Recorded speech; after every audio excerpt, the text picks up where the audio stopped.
Hello, my name is Alissa Short with Mountain Dog Spa in Cashiers, North Carolina, and we wanted to give you a quick video on the introduction to a prong collar.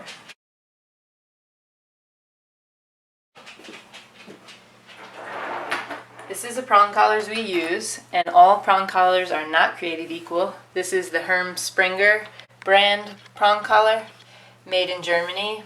It is authentic. There are many knockoff brands that do not work near as effectively as this one.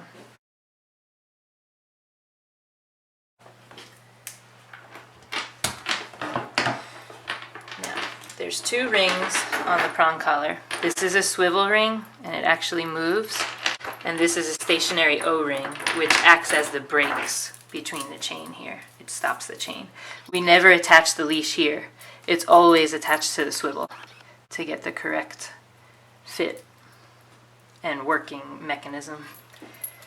This is the alligator clip that holds the prong together, and it also serves as a quick release. So you squeeze together and it releases the whole collar. That's when it starts looking confusing to people. They don't understand what to do next. It gets all jumbled up. Sometimes they can get tangled up, but it's easy if you just take a step back, let it hang here, and look at all the parts. The loose chain end is the one you need to worry about now when you're putting it around the dog's neck. Loose chain threads through the hole on the other end of the collar, the plate there, the metal plate. Thread through. We're going to do this once right now, and then we'll do it again later on a dog. And then the alligator clip opens up on the last link there. So now this would be around the dog's neck, and then your leash attaches to there. And soon we're going to put it on our model dog Jasper. You can release the collar two ways, like I showed you at first with the squeezing the alligator clip, and it's going to release that link there, and now it's all apart. Or, let's put it back together. Thread through the hole, the plate at the end, come back to the clip. Or some people like it better just to break the prongs. You pull apart. So squeeze the end of the prong a little bit to get it back in that hole, and you just pull apart there. You put it around the dog's neck and squeeze the ends of the prong into those holes there, and now it's around the dog's neck. So both ways work equally as well. This is just faster and easier for most people to kind of just squeeze and release. There's also a plate here that is authentic to the Herm Sprenger collars, which distributes the pressure of the collar equally all the way around. Without this break, the knockoff collars, the prongs will all go in the same direction. So this plate splits the direction of the prong, and when pressure is initiated around the dog's neck, it applies equal pressure, uniform, and it does not hurt. All it does is mimic an actual, more like a mother's grabbing the puppy's neck and telling it, no, stop doing that. Now I'd like to talk about sizing the prong collar.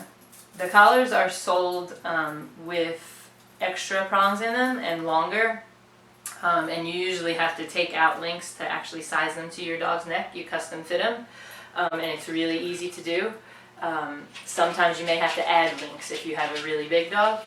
There are many sizes the prong collar comes in. We only use the small and the medium, which are the 2.25 millimeter and the 3 millimeter. This is a 3 millimeter.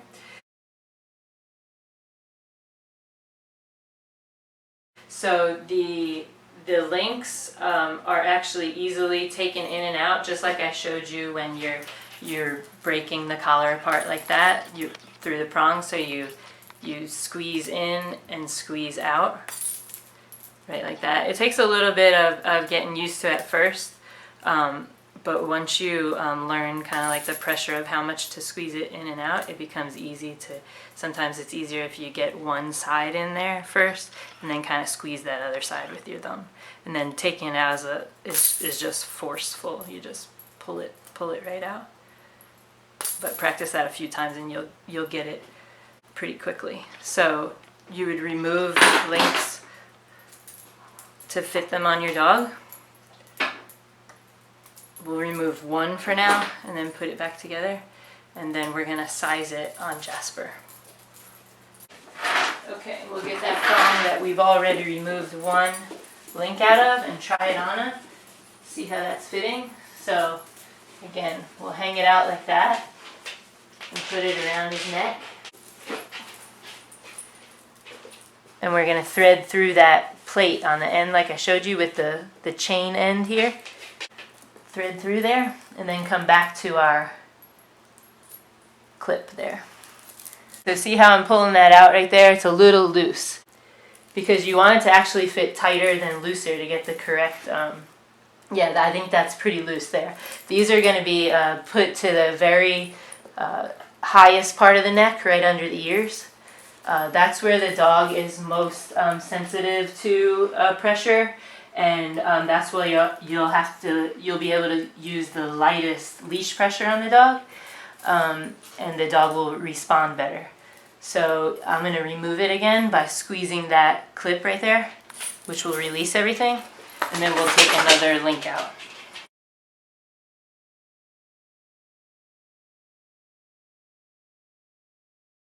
So I'd want to take out the side with more to try to leave it as even as possible. It's okay if your dog's neck, the fit is uneven on each side, as long as it's just by one. You want it to be equal as possible, but it's okay if it's 5 and 4. Right now we're going to be trying it on at 4 and 4. So again, we'll hang our collar out like that by the plate here with the hole in it, and we'll go around his neck and find your chain end. Don't worry about that clip end right now. Just get your chain end. Come around the neck, thread through the hole, the plated hole there. Pull it up high around the neck and clip to the alligator clip there. We're going to take this leash off. And now you see there's still just a little bit of room there. When I pull it out here, I can get my fingers under it, but it's staying in where it should, where it's not sliding up and down his neck.